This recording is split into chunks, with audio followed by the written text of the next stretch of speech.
Monde Nissin Corporation.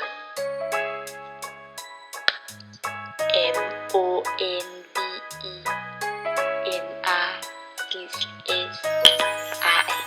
Monde Nissin. It's a Philippine-based organization that makes a lot of foods that are baked. Monde Nissin. It introduced Lucky Me, Pancit the Instant Mommy, with flavors such as lomi. Monde Nissin. Aside from this pancit, it also makes biscuits, just like the famous breadsticks. Monde Nissin. Yeah, Mon Nissin. Yeah. Stop. More reggae. You are hearing more reggae music. What is Mondissin? What is this company? Monde o Monde? Monde Nissin Company Profile. In 1991, it introduced Lucky Me, Pancit Canton. In 2001, it acquired M.Y. Sun Corporation. Now they own M.Y. Sun Graham's Vita Skyflakes. Their biscuit segment grew and Mon Nissin positively changed. Mon Nissin positively changed. Mon Nissin positively changed. Mon Nissin positively changed. Monday. Monde Nissin. Monde Nissin. Monde Nissin. Monde Nissin. Monde.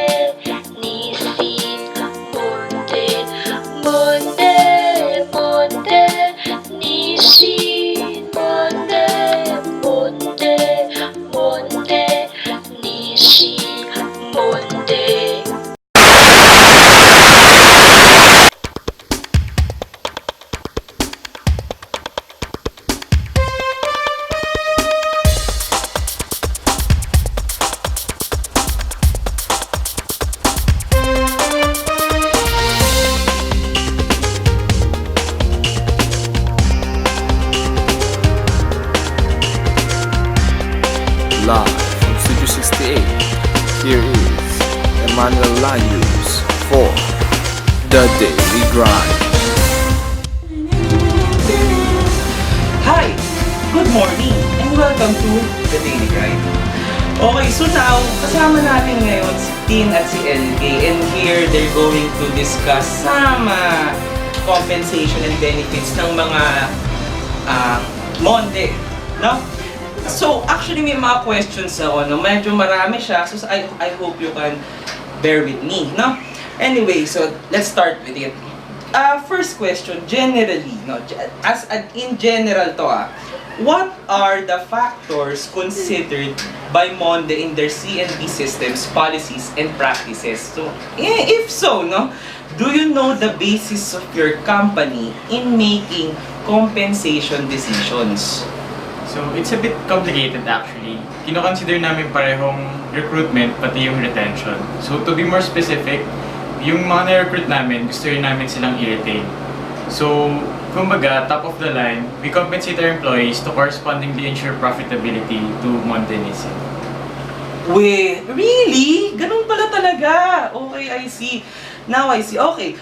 Can you explain how recruitment is a major factor in making your compensation decisions and policies? Basically, we recruit two types of people in Monde Nissin. And yung first is yung rank and file employees namin, and they are our production people. And the other one is yung officers namin, and they are like the brains in our company. So of course they have varying roles. There is a vast difference among our recruits, among the rank and file and the officers, and that's why accordingly the compensation strategies also differ among the two. Can you give us an overview, no? Yung ito I hope you can hear me out, no? As to how your compensation strategy differs between the rank and file and the officers. So ito para to sa mga madlang people natin, no? Woo! Okay? Para sa mga rank and file employees namin, syempre, they don't get as much as the officers as what the officers get. And syempre, pinafollow din namin yung mga rules ng Philippine laws regarding sa compensation. Pero of course, aside from that, nag-a-add din kami like 100% medical for employees, and meron din kami recreational facilities on Okay, site. now I see how the recruitment is a factor in making compensation decisions, no? So, for the last question, I'm sorry, marami akong tanong, no? I just want to ask how retention is a factor. Syempre, as we make compensation decisions, gaya nga ng sinabi ko kanina, we aim to retain people. So we have different salary grades, and we also have a career track that you can work with one. Yeah, and apart from that, we also have a competency development plan for our employees so that they could upgrade their skills. And also, we give enough projects for our employees until they are endorsed for promotion. Okay, now there you have it, guys. So, thank you Tin and LK for helping us here sa compensation and benefits ng Monde, no? I hope that mas nakapag-enlighten tayo sa mga tao, and especially sa mga madlang people natin. Woo! Okay, so thank you very much, and you're watching Daily Grind. Action. Good morning, I am Pia, I am Hazel, And I'm Arya. and welcome to O Shopping! So guys, panahon na naman ngayon ng graduation. Marami na namang mga estudyante na naghahanap ng trabaho. Kayo ba? Anong ginawa niyo nung naghahanap after niyo graduate? Well, after kong graduate, syempre nagpahinga muna ako, nagbakasyon somewhere, and of course, party! Ako naman, after kong graduate, naghanap agad ako ng trabaho. Kaya lang, na-realize ko, nakakapagod pala yung ganun. Oo nga eh, pero you don't have to worry about that. Because here in Montanisin, we offer lots of leaves which can also be converted into cash. Oh, galing naman yan! Diba? Ato, may tanong ko sa inyo. Gaano ba kayo ka-flexible? I tried yoga before. Ikaw naman. Well, lately, I'm into pole dancing. Sorry guys ha, hindi kasi ako physically flexible. Pero willing ako mag-adjust for the people that I love.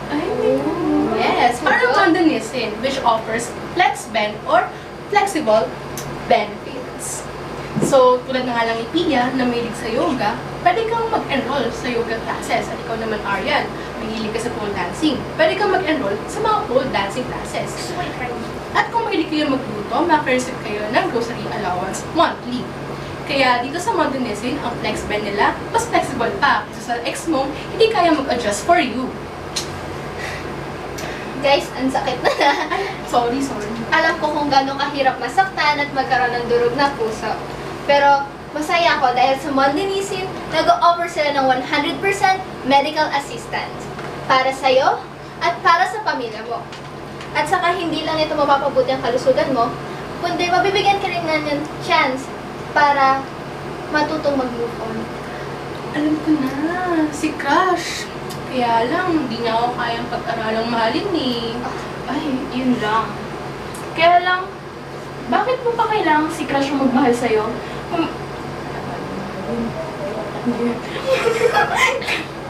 Bakit kailangan pa si Crush ang kailangan pag-aralang mahalin ka kung pwede mo naman pag-aralin ng sarili mo? Here in Montanisin, we offer educational assistance. You can earn your postgraduate degree without spending lots of money. Ba, gusto ko yun Magandang deal yan, ha? So, if you want to avail all of these benefits, apply na sa Montanisin. 1, 2, 3, stop. Okay. yung educational assistance Oo, kasi sikat hindi na nagamit yung book. Ikat na lang, no? Sige. Pero okay na yung iba. Yay! Yung educational assistance. Smile na Haze. Si Crush.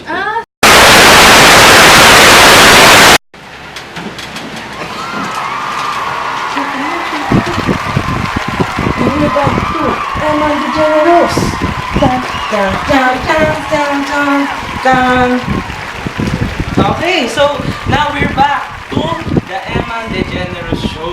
Okay, so now meron tayong mga special guests, no? Special guests coming from the great company Montanisin, no? Coming sila from the compensation and benefits part, no? no, of the company. So let's proceed. So let's give it up for Shaira Chan and Ranzel Alday, no?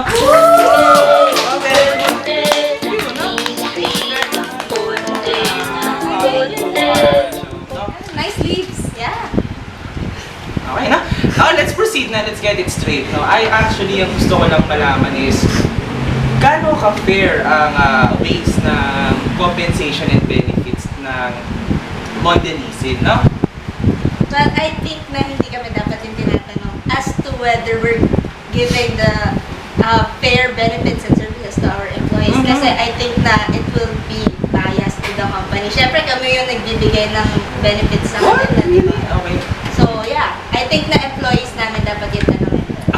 Okay. And with regard to Ms. Shai's answer, that's why we actually conduct our employee satisfaction. Really? Yes, and through that survey, we actually find out how they are feeling with regard to the compensation programs that we provide them and all. And with regard to the, kung pagdating lang din naman sa law-mandated or statutory benefits, and pagdating doon, sasabi naman namin na we are actually pretty fair since we actually go beyond those law requirements. Yes, we are actually very generous. Could you give me an example? Yeah, we actually provide 100% medical assistance to our employees and their families. We also provide educational assistance para sa mga gustong mag-pursue pa ng masteral nila and other studies. Para hindi ganun kataas yung ginagastos nila for their tuition. Oh, okay. Those are some of the And we also have leaves that could be converted to cash. Okay, so there you have it, guys.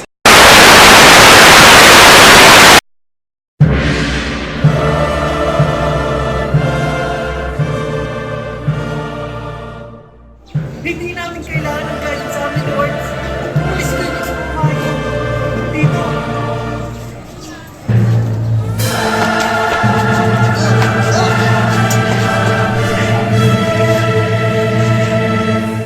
Ano nga sa'yo? Ay! Ano nga sa'yo? Yung boss ko, hindi ako binayaran ng tama. Unfair yung payment ng compensation. Siya! Sino? Siya! Si Mr. Anjas? Si Mr. Anjas! Oo, yun. Huwag ka mag-alala, kaming bahala sa rewards mo. Kami ang CDP. Tara! Ranjas, ginulpi mo yung empleyado namin kasi wala kang basis for reward systems. Mr. Unjust, magkita tayo. Mahal ka namin, pero bibigkusan ka namin. Isa lang, kami ang Development Plan, CDP.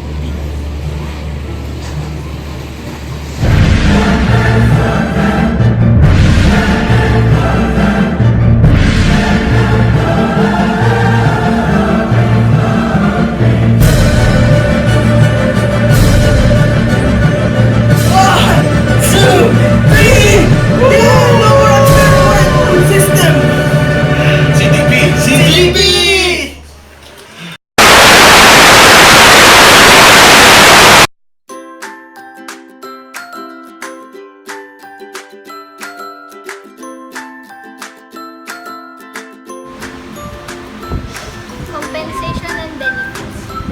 Sir, mahirap po mag-compute. Pero na-realize ko kung gaano ka-importante suklian yung paghihirap ng ibang tao para mapatakbo yung isang organization. And sobrang ko nagustuhan yung subject. At saka sobrang worth it siya pag-aralan. Kasi alam namin magagamit namin ito sa mga dahil namin sa buhay. Or kung halimbawa gusto namin mag-business, mas mapapadali pa yun. So, yun lang. Hi, Sir Gian!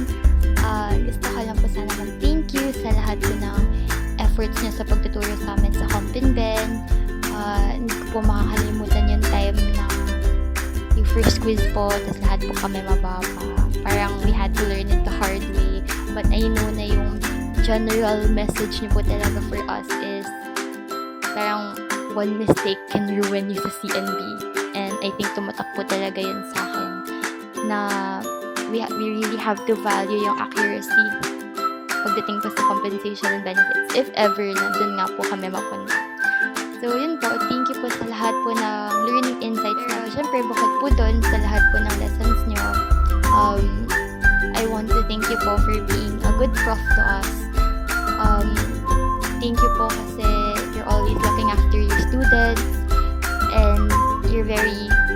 compassionate to us. So, thank you po talaga kasi naniwala rin po kayo sa amin, sa capabilities namin, and most of all, palagi niyo po kami ini-inspire na parang maging kayo po na to go beyond kung ano po yung narating na namin. We will never forget you, Sir Gian. Thank you po for everything. Hi Sir Gian, thank you so much po for everything that you have taught us, lalo na po sa Compenben. Alam ko po since first year nandiyan na po kayo sa life namin. Pero thank you po sa mga tinuro niyo po sa amin, lalo na po sa Compenben. Since alam po namin na ito po yung pinakagagamitin namin when we start working in like a few months already. I just want to thank you for everything, lalo na po sa pagiging focus niyo sa amin, sa paggabay sa amin, sa lahat ng ginagawa namin. Thank you so much for everything, sir. I hope to see you again po. Hi, Sir Gian! Thank you kasi before, Compenben na talaga yung gusto kong i-pursue sa HR. Pero nung pinag-aralan natin further yung Compenben, mas na-realize ko na isa siyang importanteng facet sa HR na hindi lang puro pera, pati yung benefits ng mga empleyado nandun. And malaki yung responsibility ng HR people, ng Compenben people sa company. So, parang mas na-encourage akong i-pursue yun. So, yun. Thank you! For me, ang natutunan ko sa compensation and benefits for the whole is yung talagang nag-stock sa akin is yung kung paano nagiging ganun yung sweldo ng employee. So, nakita ko na kung paano nako-compute and kung paano nagiging yung for example, 8,000 for recruiter. So, nakita ko kung yung breakdown kung paano nagiging 8,000 yung nabibigay sa recruiter, and which is for me very helpful. At least alam ko na ito pa rin kailangan na skills, for example, para ma-attain ko yung gusto kong sweldo, for example. So thank you very much, Sir Gian, for letting me learn ng mga whatnots and everything about sa compensation and benefits, and really ito po yung mga madadala ko sa pagdating pag-graduate ko po and sa workplace. So ayun, Sir Gian, marami po akong natutunan sa Compenben, and one of which is yung pinaka nag-stick po talaga sa akin is yung philosophies when it comes to compensation.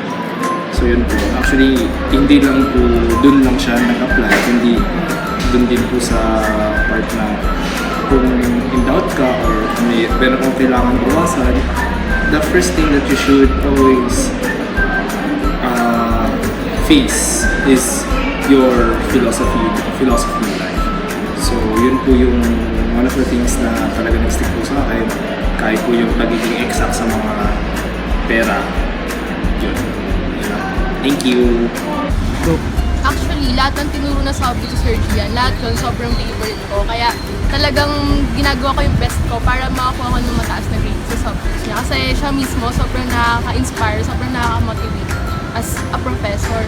And then, when it comes to compensation and benefits naman, before kasi, wala akong balak mag-compensate. Kasi puro numbers, kaya feeling ko hindi ako para dun eh. Pero nung na-discuss sa atin yung Compenben, sobrang nagustuhan ko siya. And knowing na nag-excel ako dun sa subject na yun, parang yun na yung gusto ko i-pursue na career after graduation. So, thank you so much, Sir Gian. Noong una talaga, nag-ano ka ng behavioral science, hindi ko talaga alam kung ano yung gagawin ko after pagka-graduate. Pero nung nag-take ako ng mga courses ni Sir Gian, BA, IO Psych, yung Industrial Psych, tsaka Compenben, talagang mas nabuksan ako, mas naging interested ako na i-pursue talaga tong career na to. So, syempre, itong Compenben, mas nagkaroon ako ng option, hindi lang yung training, hindi lang yung recruitment. So, parang napag-isip-isip ko, parang pwede ko rin to i-take itong Compenben sa future career ko. So, syempre, mas na-inspire ako mag-dual dahil nare-recognize ni Sir Gian yung mga nag-exceed sa klase. So, talagang mas gusto ko dahil sa mga ganun, mas gusto ko i-improve yung sarili ko. So parang mas maging as a better person sa whole. So, thank you, sir. I actually learned a lot this semester. I even remember writing a paper, as Sir Gian asked, to share insights on what makes a subject really interesting and what are the topics that makes it extra interesting or exciting. And I remember answering that making pay salary forms and surveys and just simply knowing how different organizations and companies make their own compensation programs make this subject interesting. And now that we're done with the subject, call me a nerd, but I actually enjoyed computing for stuff. Like, besides memorizing different terms and just knowing different terms and just gaining more knowledge with regard to the compensation and benefits program of different HR, just the HR. I actually enjoyed computing. But besides that, I think the most valuable lesson that I learned, besides the practical stuff, is that it shouldn't always be about the money.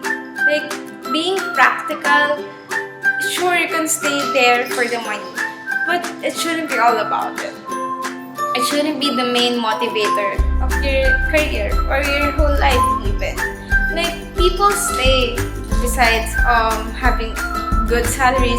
It could be about good companionship or just being treated right by the boss or just being passionate about it or just simply being recognized with the hard work that he or she is giving to the company. It's more than that. It's more than having good pay. It's more about having good feeling about what you're actually doing. Like, it shouldn't be about this, but more than about this. That's what I actually learned this semester, since it wasn't really dictated to us by our professor, but that's what I felt whenever he teaches about this specific subject. Because, he actually has a lot of things to do. Like, he actually has another career besides teaching, but he still do teaching. Like, I know this is his passion, and I want to be like that one day. Like, I want to do something that I'm really passionate about. Like, sure, money could be something that I'm going to look forward to, like my salary or my compensation and benefits program, but it shouldn't be my main motivator. And I want to be that kind of person as well when it comes to motivating people. I shouldn't, like, if ever I do become an HR manager or whatnot, sure, giving good pay to my employees would be good, but I also want to motivate them in a sense that they would actually feel good about themselves, and that feeling wouldn't come from money or anything else. Just, I could provide them good companionship, as I have mentioned, or just plainly good leadership that inspires them. That's what I learned in this subject, and I'm really grateful that besides having this subject, we actually have this good professor that brings justice and even more with regard to this topic. And I'm just lucky enough to have witnessed his passion, and in all honesty, I just want to be as passionate as he is in his career one day. Thank you. Hi Sir Gian, I just want to thank you for everything that you have taught us, for always being so kind, supportive, and genuine to all of us. I will forever treasure everything that you have taught us, sir, not only yung mga lessons natin sa school, but most especially yung mga life lessons na babaunin namin, especially ngayon na kami ay sasabak na sa corporate world. I will miss you, sir. Take care of yourself, and until we meet again. Bye, sir! Hi Sir Gian, si Ben Puto. Ang natutunan ko po sa CNB is yung parang matrix sa pinagbe-basean po nung pay ng isang empleyado. Narealize ko po na hindi po pala siya ganun basta-basta na dinedecide na kumbaga para kukuha lang kayo sa para mag-survey lang ng pay from other companies, and then that will be working as a basis na rin po para dun sa pay na rin po ng hinahire na employee. And another thing din po is yung mga compensable factors talaga, kung paano dinidistribute yung pay dun sa compensable factors, kung gaano kalaki yung kinocontribute ng isang factor na to, kaya ganun kataas yung pay ng isang empleyado. Depende po sa work job niya. Lalo na doon yung difference nung parang mental demand and physical requirement, and malaking understanding po yun and para na-enlighten ako kung bakit may mga trabaho na ganito lang yung sweldo nila kahit it requires a lot of physical work to do. So that's all po, sir. Thank you. So, ayun, medyo kakauwi ko lang, pagod pa. Ayun, so the most important lesson that Sir Gian taught us is the part where we discussed employee benefits. Of course, as future employees of ourselves, we are entitled to have our own benefits. Of course, whether it's government mandated or company regulated or according to the CBA. So it depends on what benefit should we have in the company. So, kailangan natin malaman yun para alam natin karapatan natin. Of course, flexible siya for all kinds of jobs. Of course, yung benefits ng HR hindi naman nagkakalayo sa benefits ng isang janitor. Of course, depending on what kind of benefit it is. So, it depends, the flexibility of the benefits. And of course, as future HR practitioners, it is our job to enlighten our co-employees or colleagues of what benefits should they have in the company or for their job. Because employee benefits is the most flexible lesson, Sir Gian taught us during the compensation benefits class. Because of course, after graduation, some of us may land to recruitment, some of us may land to training or compensation benefits or other jobs besides HR. Yun yung pinaka-practical na itulong ni Sir Gian sa buong klase. Na malaman natin lahat yung benefits natin as an employee of a certain company or a company of a generic company. Of course, besides the employee benefits side, nalaman natin mas na-appreciate natin yung job evaluation na tinuro niya na second year. Of course, we all know that job evaluation is more than that, more than evaluating a job. Job evaluation is basically the basis for compensation and benefits of an employee. Of course, using the job evaluation, we can identify the pay grade of a job, and of course, using performance appraisal para malaman natin kung saan natin i-classify kung anong salary range ng isang job. Of course, isa pa na-appreciate ko is the lesson when we discussed internal alignment and external competitiveness. Of course, using those two terms, we knew how to strategize in an organization on how they should, create more innovative ideas for the compensation benefits side of a company. Of course, not only the compensation benefit side, but of course the HR strategic techniques. Of course, on how to balance out. So, yun yung mga importanteng lessons na natutunan ko kay Sir Gian. Of course, overall, Sir Gian was with us for the past 3 or 2 years, if I'm not mistaken. So, si Sir Gian, para ko na rin siyang tatay. Para ko na rin siyang kapatid. Kasi, during my second year in college, I was away with my family. Akala ko terror yung mga prof. Akala ko sobrang nakatakot sila, yung babagsak nila ako. Pero when I met Sir Gian, I realized that some professors are not like that. Some professors are good or kind. Sir Gian, sobrang pinagbigyan niya yung klase. Of course, yung good side ni Sir Gian, yung mabait ako sa'yo, pero mabait ka din dapat sa akin. You should comply. Yun na naman, give and take. Sobrang yun yung na-appreciate ko kay Sir Gian talaga. Yung pagiging tatay, yung pagiging kapatid, pagiging pamilya, yun talaga yung pinaka na-appreciate ko sa buong experience ko kay Sir Gian. Sobrang hands down.